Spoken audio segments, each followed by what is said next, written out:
I'm Amy Cherry. This local news is a service of Flagler County's Toyota dealer, Beaver Toyota, here to wow ya.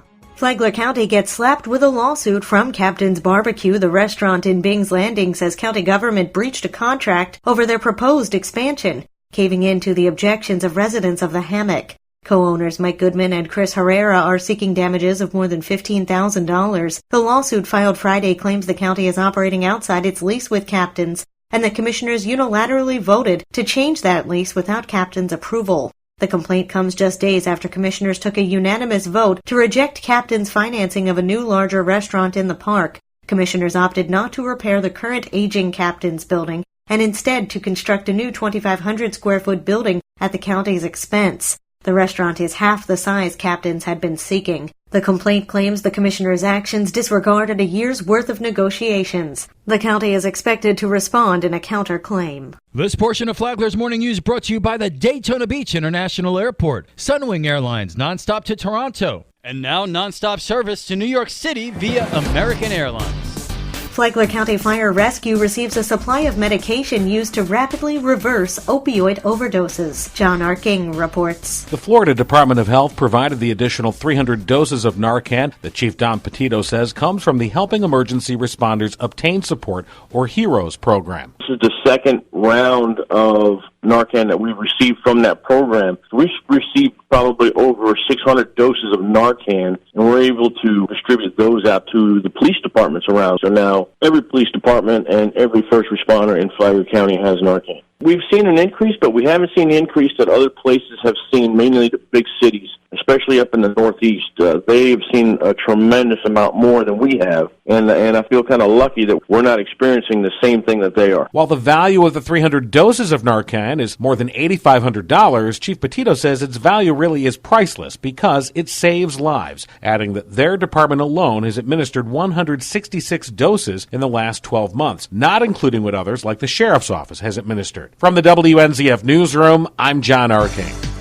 Flagler County Sheriff's deputies say a domestic violence offender returned to his victim's home just 2 hours after he was released from jail. Tony Magoo has that story. On Sunday, the Flagler County Sheriff's Office got a call from Roy Carlisi, 43, about an accident in his home. He needed an ambulance. When deputies arrived at the home, no one answered the door, but Carlisi could plainly be seen through a window standing over his wife, who was sitting on the floor. Carlisi told deputies that everything was fine, but when asked, the victim told deputies that she and Carlisi were arguing in the kitchen when he grabbed her by the throat, threw her to the floor, repeatedly banging her head against it. That's when Carlisi was arrested and charged with battery, domestic violence, assault, and resisting arrest without violence. The next day, Carlisi appeared before a judge and was issued a pretrial release and outfitted with a domestic violence GPS ankle monitor. It was explained to him that he was to stay at least 500 feet away from the victim's home. Well, less than 2 hours later, he was back at his wife's house. Dispatch immediately notified deputies who arrested him for violating the conditions of his release. Sheriff Staley. We are serious about domestic violence.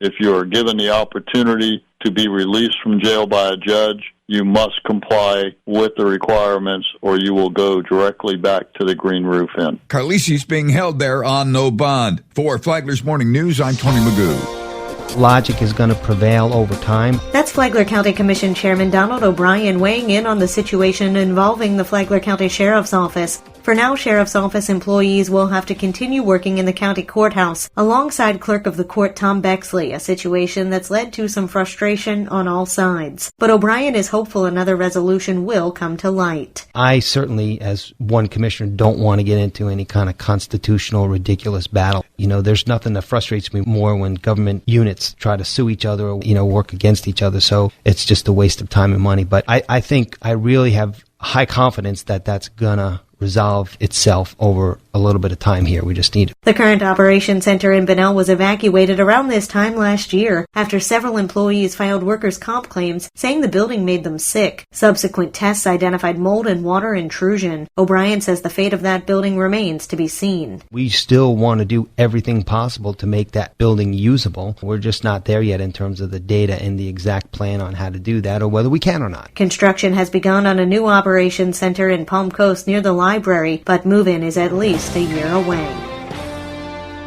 This month is Dance Month at the Flagler Auditorium. Executive Director Amy Fulmer says she has some history with Dance Month. My first day was June 1st. And I worked the concessions and I scanned people in.